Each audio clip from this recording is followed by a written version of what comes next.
Republic Bangla একটা channel আছে, এখানে এক লোক, তার নাম, এই সাংঘাতিকের নাম হলো ময়ূখ রঞ্জন। দেখবেন ব্যাং যেরকম লাফায় সেও এরকম লাফায়। ময়ূখ রঞ্জন লাফাই লাফাই ডিসপ্লেতে যখন বিরাট বড় একটা মানচিত্র আসছে, বলে এই যে এই যে এই যে এই যে এই চট্টগ্রাম, এখানে ফেনী মাত্র 20 কিলোমিটার, এখানে ভারতের সীমানা থেকে 20 কিলোমিটার দূরে আমরা, এটা হলো বাংলাদেশের চিকেন নেক, আমরা এটাকে আগলে দিলে চট্টগ্রাম হিন্দু ভূমি হয়ে যাবে, স্বাধীন হয়ে যাবে। হে রে, চট্টগ্রাম তোর বাপ দাদার নাকি রে? হ্যাঁ, চট্টগ্রাম মানচিত্রের চট্টগ্রামের অংশের দিকে তোদের চোখ যদি আসে, সেই চোখ চট্টলার মানুষ উপড়ে ফেলবে। একটু এসে দেখ না, চট্টগ্রাম মানুষ তোদের, চট্টগ্রামের মানুষ তোদেরকে কেবল মেহমানদারি করে। তাদের চ্যানেল থেকে সর্বপ্রথম চট্টগ্রামের দাবি করা হয়েছে, তারপর সিলেট, তারপরে রংপুর। যেহেতু চট্টগ্রামের কথা আগে বলা হয়েছে, আজ চট্টগ্রাম মহানগরীর এই জুমা মসজিদ থেকে আমরা বলছি, যদি চট্টগ্রাম দখলের পরিকল্পনায় এগিয়ে আসো, এই বীর চট্টলা থেকে দিল্লিতে ইসলামের পতাকা উড়ে দেওয়ার বিজয় যাত্রা সূচনা করে দেওয়া হবে।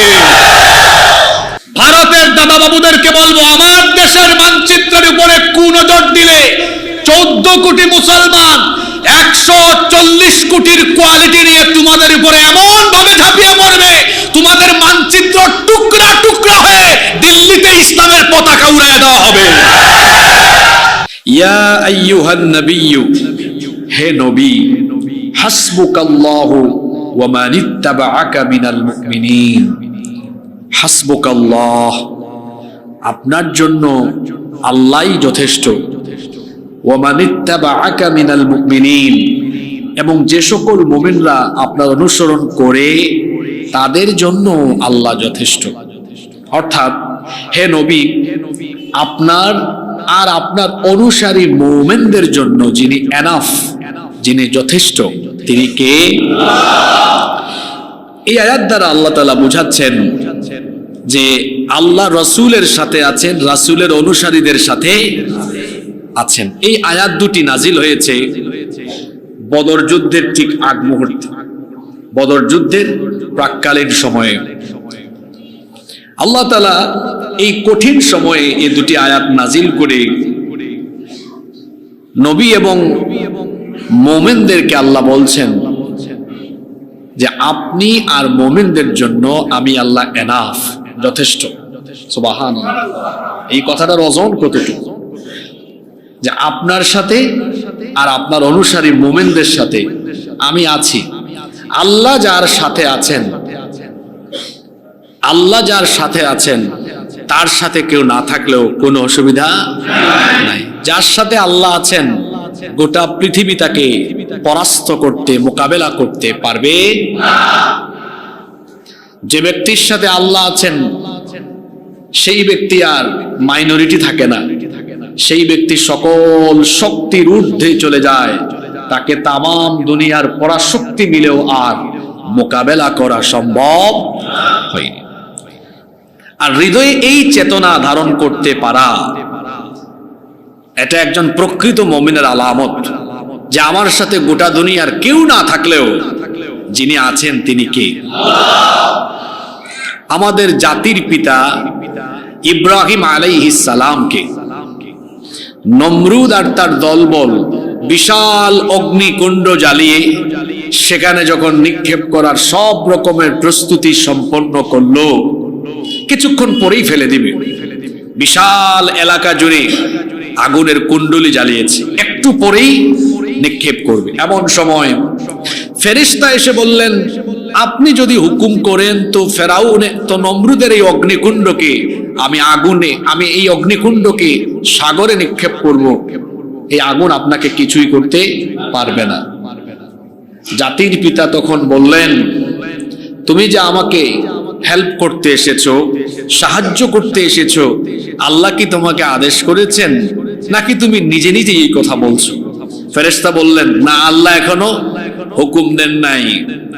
ইব্রাহিম আলাইহিস সালাম তখন বললেন, আল্লাহ যদি এখনো হুকুম করে না থাকেন তো তোমার মতো ফেরেশতার সাহায্য আমার দরকার নাই। কারণ আমি যে আল্লাহর জন্য ঈমানের এই কঠিন অগ্নি পরীক্ষার মুখোমুখি হয়েছি, ঈমানের এই অগ্নি পরীক্ষায় অবতীর্ণ হয়েও আমি ভীত হই নাই, আমার অন্তরে কোনো ভয় নাই। কারণ এই আগুনের পরীক্ষায় অবতীর্ণ হওয়ার কারণে আগুনে ঝাঁপ দিলে যদি আমার আল্লাহ আমার উপর খুশি হয়ে যান, তাহলে আমি একবার নয় দুইবার নয়, আমার আল্লাহ যতবার চাইবেন ততবার আমি আগুনে ঝাঁপ দিতে রাজি আছি। তিনি তখন ফেরেশতাকে বললেন তোমার মতো ফেরেশতার সাহায্য আমার দরকার নাই। তিনি তখন বললেন হাসবুনাল্লাহু ওয়া নি'মাল ওয়াকিল। কত বড় পাওয়ারফুল কথা এটা, হাসবুনাল্লাহু ওয়া নি'মাল ওয়াকিল। আমার জন্য আমার আল্লাহ যথেষ্ট, তিনি আমার উত্তম অভিভাবক। সুবহানাল্লাহ। এই পরীক্ষায় অবতীর্ণ হয়ে তিনি যখন তার এই তাওয়াক্কুল আল্লাহর উপর অবিচলতার প্রমাণ দিলেন, মহান আল্লাহ খুশি হয়ে গেলেন। আল্লাহ তাআলা তখন আগুনকে হুকুম করলেন, ইয়া নারু কুনি বারদাও ওয়া সালামান আলা ইব্রাহিম। হে আগুন, তুমি আমার খলিল, আমার বন্ধু ইব্রাহিমের জন্য তুমি শান্তিদায়ক হয়ে যাও। সুবহানাল্লাহ। আগুনের মালিক কে? তো মালিকের হুকুমই তো গোলাম মানবে। যখন বলা হলো আগুন তুমি শান্তিদায়ক হয়ে যাও, নমরুদ আর তার বাহিনী ইব্রাহিম আলাইহিস সালামকে আগুনে ফেলে দিয়ে খুব ফুর্তিতে আসে, আমার শত্রু ইব্রাহিম শেষ। কিছুক্ষণ পরে একটা কয়, স্যার দেখেন না কারবার। কই কি হইছে? কয় লিডার দেখেন, আমরা তাকে আগুনের কুণ্ডলিতে ফেললাম, আগুন তো তাকে পুরাতে পারছে না, আগুন তো ইব্রাহিমের জন্য ফুলের বাগান হয়ে গিয়েছে। যে ব্যক্তি আল্লাহকে ভয় করে, যে আল্লাহর হয়ে যায়, তামাম দুনিয়া তার হয়ে যায়। সুবহানাল্লাহ পড়বেন না? যার সাথে আল্লাহ আছেন কেউ তার কোনো ক্ষতি করতে পারে না, আগুনও পুরাতে পারে না। সুবহানাল্লাহ। ওইদিকে আবার মুসা নবী তার উম্মত বনি ইসরাইলকে নিয়ে বড় টেনশনে পড়ে গিয়েছেন। কারণ ফেরাউন গোটা মিশরে বনি ইসরাইলের লোকদের উপরে অবর্ণনীয় জুলুম নির্যাতন চালাচ্ছে। আল্লাহ নবী মুসা আলাইহিস সালাম টেনশনে পড়ে গেলেন, দুশ্চিন্তায় পড়ে গেলেন, উম্মতকে কিভাবে নাজাত দেওয়া যায়। আল্লাহ তাআলা তখন মুসা নবীকে বললেন, তুমি তোমার উম্মত বনি ইসরাইলকে নিয়ে রাতের অন্ধকারে মিশর ছেড়ে চলে যাও, মিশর থেকে রওনা করো। রাতের অন্ধকারেই তিনি রওনা করলেন। এই খবর ফেরাউন যখন পেল, সেও তার বাহিনী নিয়ে পেছন পেছন ধাওয়া আরম্ভ করলো। দিনের বেলা, সকাল বেলা ইব্রাহিম আলাইহিস সালাম, মুসা আলাইহিস সালাম তার অনুসারীদেরকে নিয়ে মুসা নবী যখন লোহিত সাগরের সামনে চলে গেলেন, এখন সামনে সাগর, সামনে এই সাগর কিভাবে তারা পাড়ি দিবেন। হঠাৎ করে দেখলেন কিছুক্ষণ পরে ফেরাউনের বাহিনী, সামনে হলো লোহিত সাগর আর পিছনে হলো ফেরাউনের বাহিনী।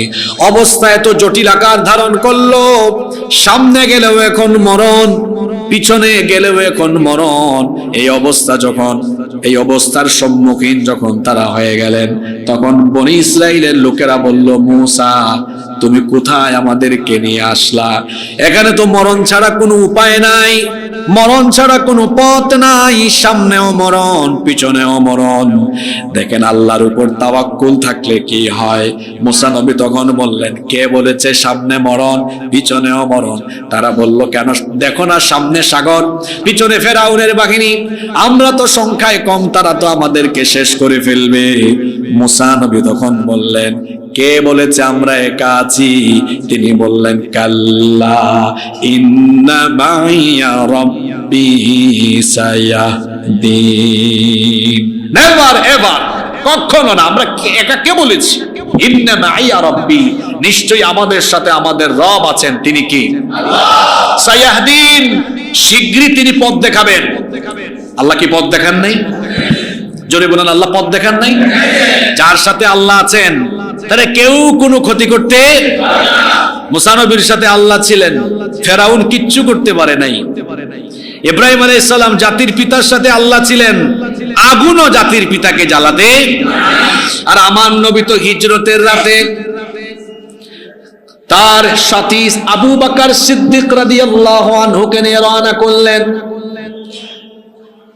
দিনের আলো ফুটে উঠতেছে, এমন সময় আবু বকর রাদিয়াল্লাহু আনহু বললেন, সকাল হয়ে যাচ্ছে, সূর্য উদিত হয়ে যাবে, দিনের বেলা আমরা পথ চললে কাফিররা আমাদেরকে চিনে ফেলবে। ওগো আল্লাহর নবী চলেন গারে সূর, এই সূর গুহার মধ্যে আমরা এখানে অবস্থান করি। আল্লাহর রাসূল সহ আবু বকর রাদিয়াল্লাহু আনহু সেখানে অবস্থান নিলেন। দিনের বেলা কাফিরের গোষ্ঠী আস্তে আস্তে এই গুহার কাছে চলে আসলো। গুহাটা এত সংকীর্ণ, এত ছোট, বসে মাথা উঁচু করলে উপর থেকে মাথা দেখা যায়, কাছে আসলে পরে ওখানে কে আছে বোঝা যায়। আবু বকর সিদ্দিক রাদিয়াল্লাহু আনহু বললেন, আমরা তো বড় বিপদে পড়ে গেলাম, কাফিররা কাছাকাছি চলে এসেছে, আর একটু এগিয়ে আসলেই আমি আর আপনি ধরা পড়ে যাব। আমরা মাত্র 2 জন আর তারা অনেকজন। এই কঠিন সময় আল্লাহর নবী একটুও ভয় পেলেন না। আল্লাহর নবী বললেন, আবু বকর, কে বলেছে আমরা 2 জন? লা তাহজান ইন্নাল্লাহা মা'ানা, ভয় করো না, হতাশ হয় না, নিশ্চয়ই আমাদের সাথে আছেন কে? জোরে বলেন, সাথে আছেন কে? কাফিরের দল কিচ্ছু করতে পেরেছে? আল্লাহ তো বলেছেন, ও আমার নবী, বদরে যখন নবী 313 জন নিয়ে গিয়েছেন, বলছেন হাসবুকাল্লাহু ওয়া মান ইত্তাবাআকা মিনাল মুমিনিন, কাফিরদের জন্য আপনি আর আপনার অনুসারী লাগবে না, আমি আল্লাহই এদেরকে মোকাবেলার জন্য, শায়েস্তার জন্য যথেষ্ট। আল্লাহু আকবার। আমার দেশে 14 কোটি মুসলমান, 20 কোটি প্রায় জনসংখ্যা। পাশের দেশের লোকেরা মনে করছে আমাদেরকে ধরলে এবলা থেবলা বানিয়ে ফেলবে। আমরা বলছি,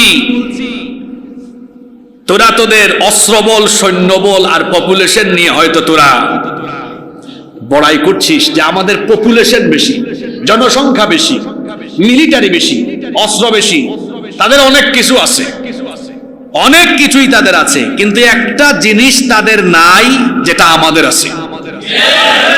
সেটা কি? সেটা কি? আমাদের এই ঈমানি অস্ত্রের সামনে তোমরা কোটি কোটি কাফির দাঁড়িয়ে গেলেও বেশিক্ষণ টিকতে পারবে না, ধুলাবালির মতো উড়ে যাবা। কারণ আমাদের জন্য যথেষ্ট কে? আপনারা ভয় পাচ্ছেন নাকি? ভয় যেন না পান, এই আয়াতগুলো আজকে নিয়ে আসলাম। কোরআনে সব আছে, কোন সময় কি লাগবে সব ঔষধের ভেতরে আছে না নাই? আল্লাহ বলছেন, মুমিনদের জন্য আমি যথেষ্ট। আমি থাকলে মুমিনদের কোনো টেনশনের কারণ আছে? যেভাবে আল্লাহর ওয়াদা সেভাবেই আল্লাহর বাস্তবায়ন। আল্লাহ বললেন, আমি অবশ্যই তোমাদের সাথে আছি, তোমাদের কোনো টেনশন নাই, তোমাদের কোনো ভয় নাই। আল্লাহর নবী 313 জন বদরি সেনা নিয়ে বদরের ময়দানে হাজির হলেন। ওইদিকে কাফেরদের সংখ্যা 1000। মনে রাখবেন, মুসলমানরা কখনো কোয়ান্টিটি দিয়ে বিজয়ী হয় নাই, মুসলমানরা বিজয়ী হয়েছে কোয়ালিটি দিয়ে। কি দিয়ে? কোয়ান্টিটি দিয়ে বিজয় আসে না, কোয়ালিটি দিয়ে বিজয় আসে। যুগ জামানা পাল্টে দিতে চাই না অনেকজন, একজনই আনতে পারে জাতির জাগরণ। বক্কর সক্কর এতগুলা দিয়া হবে না। কাজের কাজই 1-2টাই যথেষ্ট। বক্কর সক্কর এতগুলা দিয়া কি হবে? আমাদের কিছুই হবে না, কাজের কাজই একজনই। এইদিকে মুসলমানের সংখ্যা 313, কাফিরের দল এদের সংখ্যা 1000। এদের অস্ত্র বেশি, সৈন্য বেশি, অর্থ বেশি, বাহনও বেশি। ভালো করে শুনেন, তাদের বাহিনীতে 1000 সবাই ট্রেনিং প্রাপ্ত সেনা, প্রশিক্ষিত সেনাবাহিনী। অস্ত্রের সংখ্যা বেশি, রসদের পরিমাণ বেশি, ঘোড়ার পরিমাণ বেশি, উটের পরিমাণ বেশি, সৈন্যের পরিমাণ বেশি। আর এদিকে মুসলমানদের দিকে আসেন, রসদ কম, অর্থ কম, ঘোড়া কম, উট কম, সৈন্য কম, আবার কারো কোনো ট্রেনিং, এইদিকে সবার কম কম আর এইদিকে সবার বেশি বেশি। এখন বেশি বেশি হওয়া সত্ত্বেও তারা ইমানদারদের সাথে পারে নাই, কারণ ইমানদাররা যখন ইমানি চেতনা নিয়ে, ইমানের অস্ত্র নিয়ে দাঁড়িয়েছে, তাদেরকে যিনি সাহায্য করেছেন, তাদের সাথে যিনি ছিলেন, তিনি কে? সে আল্লাহ স্মরণ করিয়ে দিচ্ছেন। শোনো মুসলমানরা, কোয়ান্টিটি দিয়ে বিজয় আসে না, স্মরণ করে রেখো। আল্লাহ তাআলা কোরআনে কারীমের 3 নম্বর সূরা, সূরা আলে ইমরানের 123 নম্বর আয়াতে বলছেন, ওয়ালাকাদ নাসারাকুমুল্লাহু বিবাদরিন ওয়া আনতুম আযিল্লাহ ফাত্তাকুল্লাহা লাআল্লাকুম তাশকুরুন।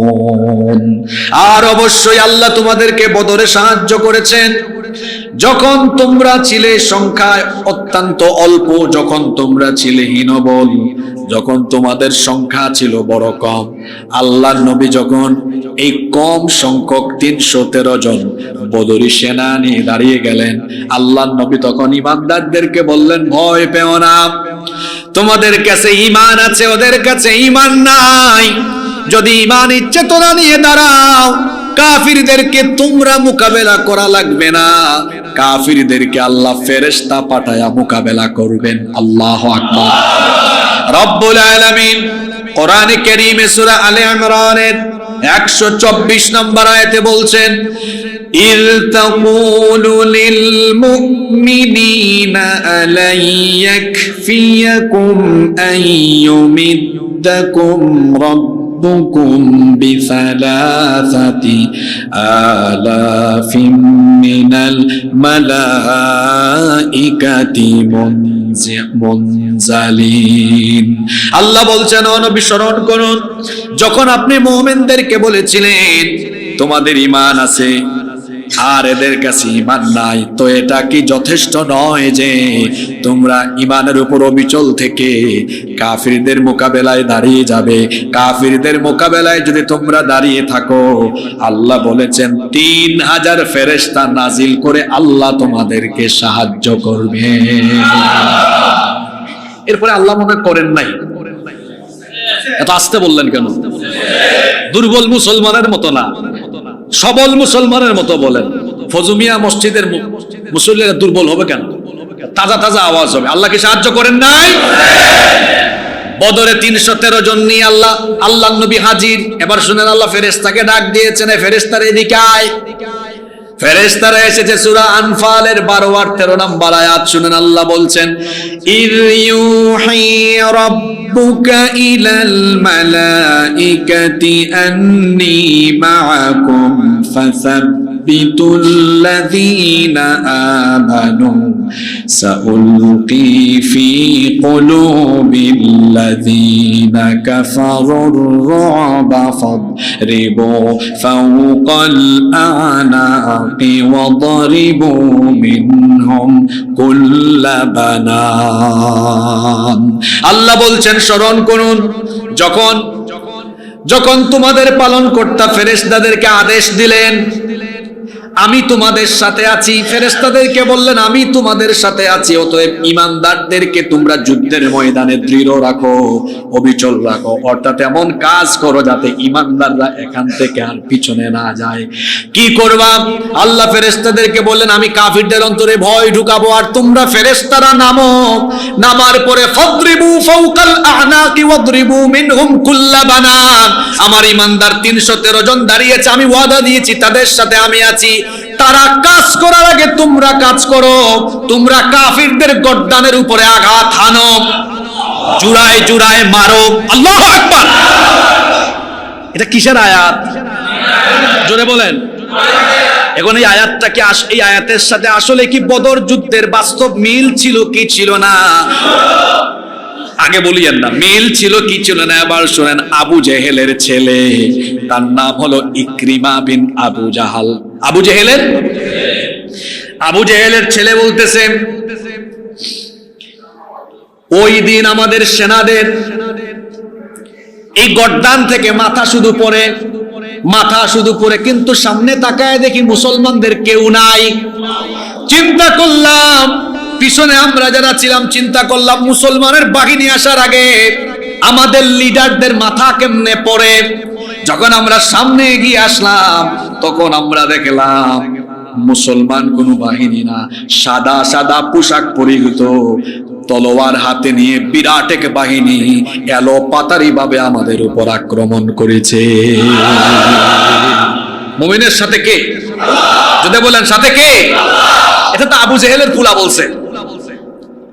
আরো অনেকে কি বলছেন শোনেন। আবু দাউদ আল মাজিনি তিনি বলছেন, আমি এই লোকটা বলছে আমি একজন মুশরিককে মারতে যাব। এক সাহাবী, বদরি সাহাবী, তিনি বলছেন আমি একজন মুশরিকের গায়ে আঘাত করতে যাব। আমি তার গায়ে আঘাত করার আগেই দেখলাম তার মস্তক আমার পায়ের সামনে চলে এসেছে। আমি তাকায় দেখি সাদা সাদা এক বিরাট বাহিনী এসে এলো পাতারি কাফেরের উপর আক্রমণ করেছে। আল্লাহু আকবার। আল্লাহর ওয়াদা সত্য না মিথ্যা? আল্লাহর ওয়াদা সত্য না মিথ্যা? এভাবে আল্লাহ বদরে মুসলমানদেরকে সাহায্য করেছেন। কাফিররা ভেবেছিল মুসলমানদেরকে তারা কচুকাটা করবে, কিন্তু তাদের চিন্তা ভাবনার ব্যতিক্রম ঘটলো। বরং উল্টা আল্লাহর বাহিনী, ফেরেশতার বাহিনী কাফিরদেরকে সাইজ করলো। শুধু বদর নয়, খন্দকের কথা নিশ্চয়ই আপনাদের মনে আছে। খন্দকে কাফিরের বাহিনী ছিল 10,000, মুসলমানের বাহিনী মাত্র 3,000। 10,000 এটাকে আহজাবের যুদ্ধ বলা হয়। কোরআনের 33 নম্বর সূরার নাম সূরা আহজাব। এই সূরার মধ্যে এই যুদ্ধের কাহিনী আছে। সিরাতের আলোচনায় আমি বলেছিলাম এগুলো। আজকে একটু সংক্ষেপে এক বাক্যে মনে করাই দেই। এটাকে আহজাবের যুদ্ধ এই জন্য বলা হয়, আহজাব মানে দল সমূহ, ইসলাম বিরোধী সকল দল সমূহ ঐক্যবদ্ধ হয়ে মদিনার উপর হামলা চালিয়েছিল। ঐক্যবদ্ধ শত্রুদের হামলা ছিল বলে এটাকে বলে আহজাবের যুদ্ধ। সবাই একসাথে এসেছে। ওইদিকে মদিনায় তখন থাকতো বনু কুরাইজা, এরা নবীর সাথে বিশ্বাসঘাতকতা করলো। ওইদিকে 10,000 বাহিনী, মাঝখানে মুসলমানের বাহিনী, এর সামনে খন্দক। তারা ভেবেছিল পাটা পুতাইলের মাঝখানে মুসলমানকে ঢুকায়া শেষ করে ফেলবে। কিন্তু আল্লাহর কি পরিকল্পনা! আল্লাহ তার নবীকে বললেন, ও নবী, আমি তো মুমিনদের সাথে আছি, মুমিনদের সাথে যেহেতু আছে আমি সাহায্য করব। রাতের বেলা ঈমানদাররা তাদের তাঁবুতে তাদের শিবিরে, কাফিররা তাদের শিবিরে তাদের তাঁবুতে। আল্লাহ এমন একটা ঝড়ো বাতাস পাঠালেন, এই ঝড়ো বাতাসে কাফিরদের সকল তাঁবু লন্ডভন্ড হয়ে খুঁটিগুলো উপড়ে গেল, সবকিছু এবলা থেবলা হয়ে গিয়ে কাফিররা এমন পরিস্থিতিতে পড়লো, আল্লাহর পাঠানো এই ঝড়ো হাওয়ায় তারা খন্দকের ময়দান ছেড়ে পালিয়ে গেল। আল্লাহ কি যুগে যুগে এভাবে কালে কালে মুসলমানদেরকে সাহায্য করেন নাই? কোনদিনও কোয়ান্টিটি দিয়ে মুসলমান বিজয়ী হয় নাই। মুসলমান বিজয়ী হয়েছে কি দিয়ে? জোরে বলেন, কি দিয়ে? আল্লাহ বলছেন, যদি তোমরা ঈমানী চেতনায় বলিয়ান থাকতে পারো তাহলে তোমাদের ঈমানী শক্তিকে আমি কত গুণ বাড়িয়ে দিব শোনো। আল্লাহ সূরা আনফালের পরের আয়াত 65 নম্বর আয়াতে বলছেন, ইয়া আইয়ুহান নাবিয়্যু হাররিদিল মুমিনিনা আলাল কিতাল।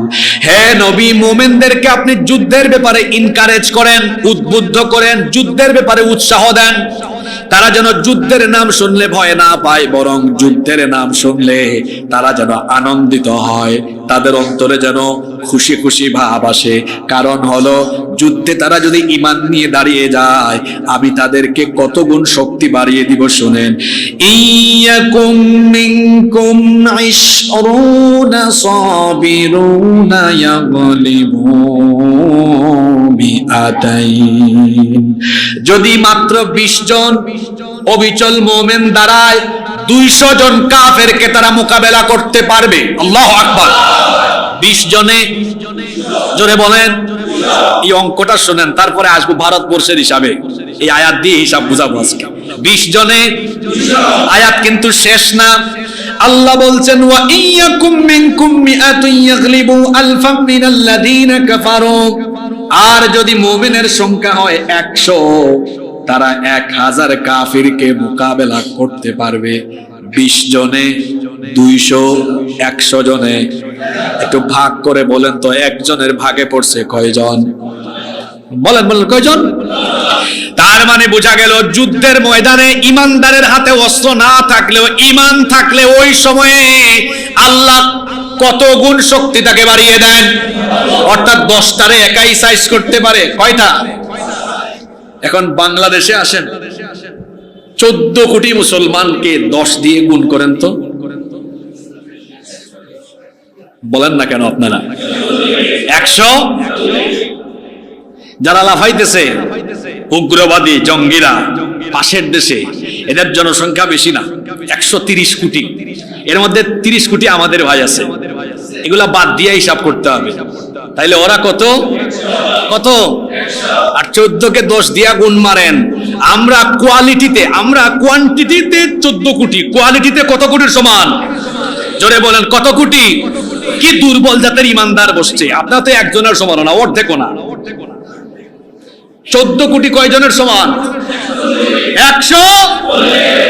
ভারতের দাদা বাবুদেরকে বলবো, আমার দেশের মানচিত্রের উপরে কুনজর দিলে 14 কোটি মুসলমান 140 কোটির কোয়ালিটি নিয়ে তোমাদের উপরে এমন ভাবে ঝাঁপিয়ে পড়বে, তোমাদের মানচিত্র টুকরা টুকরা হয়ে দিল্লিতে ইসলামের পতাকা উড়াইয়া দেওয়া হবে। এটা কুরআনিক হিসাব। কিসের হিসাব? আজকে বাড়ির যাইয়া এই 64 আর 65 নাম্বার আয়াত পয়রা ইমানের ব্যাটারিতে একটু চার্জ মাইরা দিয়ে পারবেন না ইনশাআল্লাহ? একজন কতজনের সমান? 10 জন। হিসাব শেষ না তো, হিসাব শুনেন। এটা যুদ্ধের হিসাব, এটা যুদ্ধের সূরা। এটা কিসের সূরা? এই সূরার মধ্যে যুদ্ধ সংক্রান্ত আলোচনা। তো যুদ্ধ আসলে আপনি কি করবেন? সব কথাবার্তা কোরআনে নাই। সামনে যদি কোনো যুদ্ধ আসেও আমাদের কোনো টেনশন নাই। 1500 বছর আগে আল্লাহর নবী বলেছেন, এটা নাসাই শরীফে আর তিরমিজি শরীফে হাদিস এসেছে, ইসাবাতানি মিন উম্মতি আহরাজাহুমাল্লাহু মিনান নার। আমার উম্মতের 2টি দলকে আল্লাহ তাআলা জাহান্নামের আগুন থেকে মুক্তি দিবেন, তাদেরকে আল্লাহ জান্নাত দিয়ে দিবেন। কয়টা দল? আরো জোরে বলেন, কয়টা দল? আল্লাহর নবী বলেছেন, আমার উম্মতের 2টা দলকে আল্লাহ জাহান্নাম থেকে মুক্তি দিবেন, এদের জন্য জান্নাত। একটা দল হলো ইসাবাতুন তাগজুল হিন্দ, যারা হিন্দুস্তানের সাথে যুদ্ধ করবে, এদেরকে আল্লাহ মাফ করে জান্নাত দিবেন। সুবহানাল্লাহ। তার মানে হিন্দুস্তানিদের সাথে যুদ্ধ হবে, এটা 1500 বছর আগে হাদিসের ভাষায় ভবিষ্যৎবাণী করেছেন মুহাম্মদ সাল্লাল্লাহু। এটাকে বলে গাজওয়াতুল হিন্দ, হিন্দুস্তানের যুদ্ধ। আল্লাহর নবী বলেছেন, আমার উম্মতের 2টা দলের গুনাহ মাফ, এরা নিশ্চিত জান্নাতি। এক গ্রুপ হলো যারা হিন্দুস্তানের সাথে যুদ্ধ করবে, 2 নাম্বার হলো ওয়াইসাবাতুন তাকুনু মা ঈসা ইবনে মারইয়াম আলাইহিস সালাম। আরেক দল হলো যারা ঈসা আলাইহিস সালামের সাথী হবে।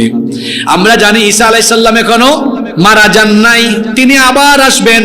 ইমাম মাহদির আগমনের পরে ঈসা আলাইহিস সালাম আসবেন আর তিনি দাজ্জালকে কতল করবেন। আমরা জানি না আমরা কয়দিন বাঁচবো, কিন্তু আমাদের হায়াতে যদি দাজ্জালের আগমন হয়, দাজ্জাল তো এসে দুনিয়ায় বেশি দিন থাকবেও না, থাকবে মাত্র 40 দিন। কয়দিন?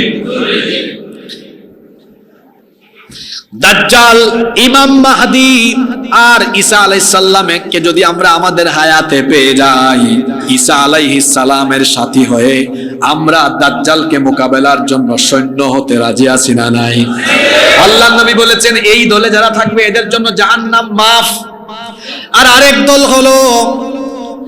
দল হলো ইসাবাতুন তাগজুল হিন্দ, যারা হিন্দুস্তানের বিরুদ্ধে যুদ্ধ করবে। তবে হিন্দুস্তানের বিরুদ্ধে যুদ্ধ এর আগেও হয়েছে, বহুবার হয়েছে। ওমর রাদিয়াল্লাহু আনহুর খেলাফতের সময় 15 হিজরিতে ওমর ইবনুল আসের নেতৃত্বে হিন্দুস্তানে একটি দল প্রেরিত হয়, মুসলমান বিজয়ী হয়। তারপরে আবার 44 হিজরিতে মুয়াবিয়া রাদিয়াল্লাহু আনহুর শাসনামলে মুহাল্লাব বিন আবি সাফরার নেতৃত্বে অভিযান। আবারও পরিচালনা হয়, মুসলমান বিজয়ী হয়। 93 হিজরিতে খালিদ ইবনে আব্দুল মালিকের আমলে মুহাম্মদ বিন কাসেম সাকাফির বলিষ্ঠ নেতৃত্বে সিন্ধু এবং হিন্দুস্তান বিজয়ী হয়। আবার আব্বাসীয় যুগে 602 হিজরিতে দিল্লি ও বাংলা বিজিত হয়। সারা বাংলা ভারতবর্ষে ইসলাম প্রচার প্রসার ঘটে এবং এই ভারতবর্ষে 750 বছরের বেশি সময় মুসলমানরা শাসন করেছে। তাহলে হিন্দুস্তানের যুদ্ধ এর আগেও হয়েছে, এখন এই যুদ্ধ বারবার হতে পারে। আল্লাহ রাসূল বলে গিয়েছেন, হিন্দুস্তানের সাথে হিন্দুস্তানিদের বিরুদ্ধে যারা যুদ্ধ করবে এদের গুনাহ মাফ, এরা জান্নাতি। সুবহানাল্লাহ। হিন্দুস্তানের উগ্র জঙ্গিবাদীদেরকে আমরা বলবো, আমরা তোমাদের হুমকি ধামকির পরোয়া করি না, আমরা তো এই তামান্নায় বসে আছি, তোমরা যদি এই পরিস্থিতি সৃষ্টি করো, আমরা ভয়ভীতি নিয়ে না, আনন্দের সাথে আল্লাহর জান্নাতের আশায় তোমাদেরকে জাহান্নামে পাঠানোর জন্য আমরা এই যুদ্ধে মোকাবেলা করব। কিসের সাথে? কিসের সাথে? আনন্দের সাথে। কিসের সাথে? আনন্দের সাথে। কেন আনন্দের কথা বললাম? কারণ এই যুদ্ধে অংশগ্রহণ করলেই জাহান্নাম মাফ। বলেছেন মুহাম্মাদুর